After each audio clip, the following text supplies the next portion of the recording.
Hey guys, welcome back. Now, we've reviewed quite a fair bit of monitors since we started this channel, but we're going to review our very first 4K monitor, alright? So what you're looking over here is the LG 27UL850. Now, this particular LG monitor, like I said, the 27UL850, by its name, obviously the first number 27, you know it's a 27-inch screen. It has a 4K resolution. Now, this actually supports HDR10, so it's got a peak brightness of about 400 nits. Now, also a first here in this channel is basically a monitor that isn't exactly meant for gamers. 4K, like I said, so it's got a resolution of 3840 by 2160.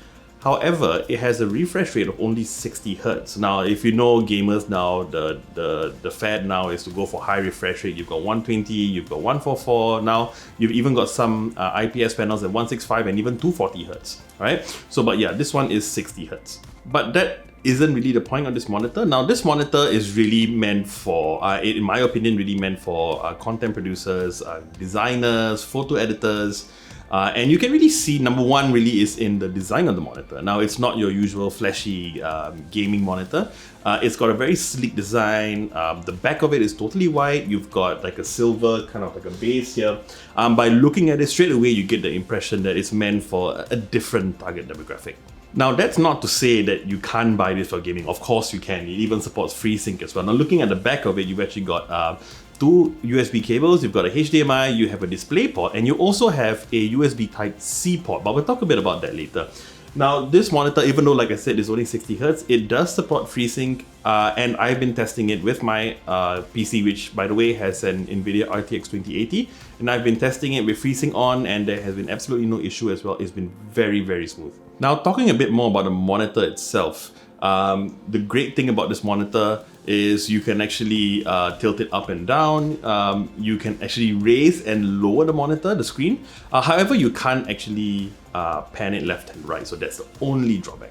Now, in my opinion, LG has really knocked it out of the park in terms of design, and I don't just mean aesthetics. Now, obviously aesthetics, it looks quite simple in the front, and if you've seen any of my videos, you know that I prefer a more minimalistic design, even in my gaming monitors. But from an aesthetic point of view, even things like the base and the back is full white. I think it's really pretty and really well designed.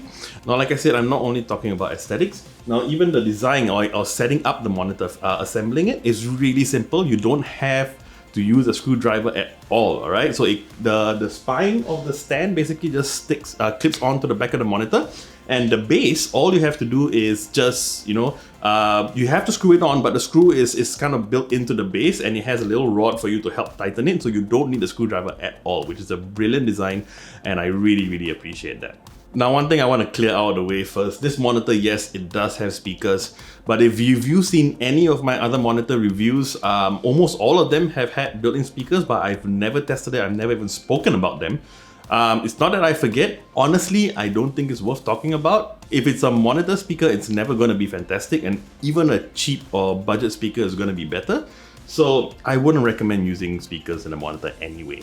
Now, like I said, even though you can game on it, and it does look fantastic, by the way, but I'll talk a bit more about that later on, it really is targeted more towards the content creators, the photo editors, designers, because the colors on the screen is absolutely fantastic. I have done some editing as well. Everything looks really nice, and one other thing is that my usual monitor is a 2K monitor, 2K resolution, which is nice. I get really good real estate, for all the different parts of the programming that I use.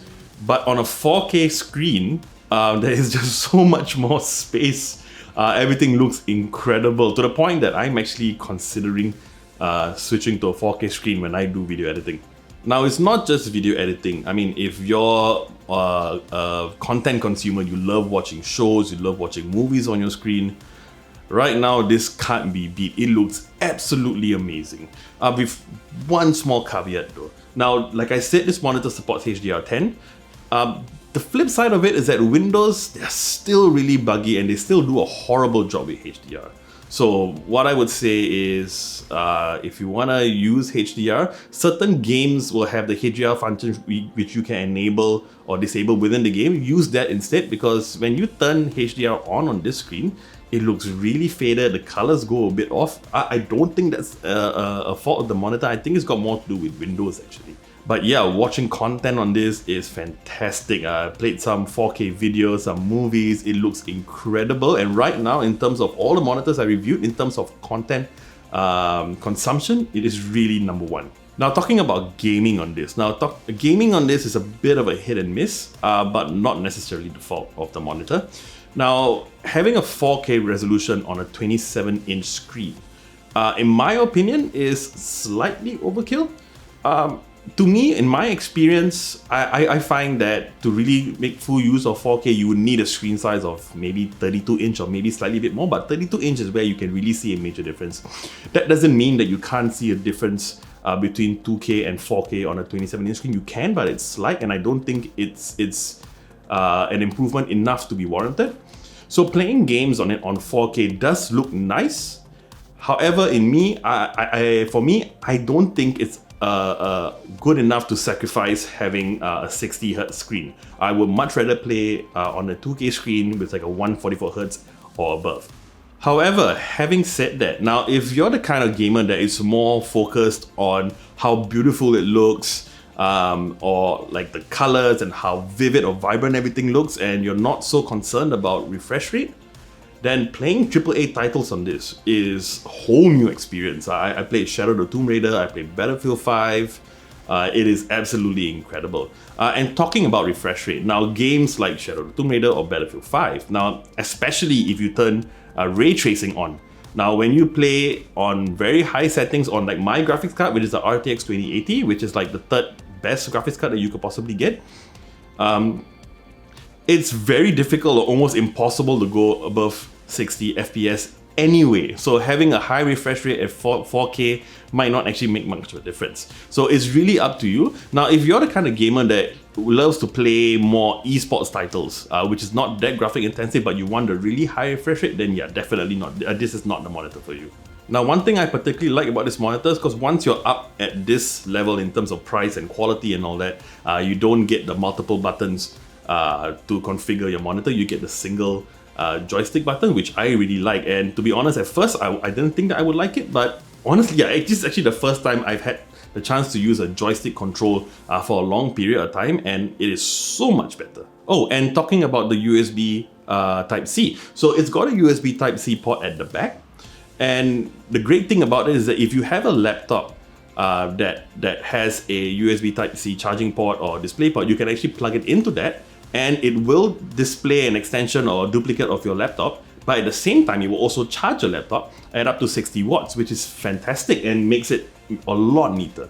Alright, so now talking about the price. So when this was released, which is not too long ago, it was listed at about $1,000 or 999 Singapore dollars. Recently, I've been seeing it a lot for about 899 Singapore dollars, so basically about 900 Singapore dollars. I've seen it at Harvey Norman, and I think Gain City as well is selling it for 899. Best Denki is still selling it for 999. So if you want to get this monitor for $100 less, you can probably go to Harvey Norman or maybe Gain City. So the big question here, should you buy this monitor? Like I said, I think I've more or less explained it already. It's really more towards content creation or editing, but it's a good balance between content and gaming occasionally. So in a way, it's perfect for me. However, for me, I still like the high refresh rate, so I would still go with that one. But if that's not so important for you, then this monitor right now I think can't be beat. Looking at some of the other 4K monitors that are targeted more towards the content producers and all that, this is actually very good value. Some of them are like over $1,000, $2,000. So this price at $899 is actually excellent value. So in conclusion, I think this is a fantastic monitor and LG has done a brilliant job, right? If I were to rate it, I would give it maybe a 4 out of 5. Excellent monitor. And at the same time, I'm also going to give this a Technobabble recommended logo. But remember that this monitor is specific to your use, so it might not be for everyone. Alright, so that about wraps up this review. Now, if you like this video, you know what to do, and I would love it if you would subscribe to our channel and hit the bell icon to receive notifications on our next video. I'm JP, and I'll see you real soon.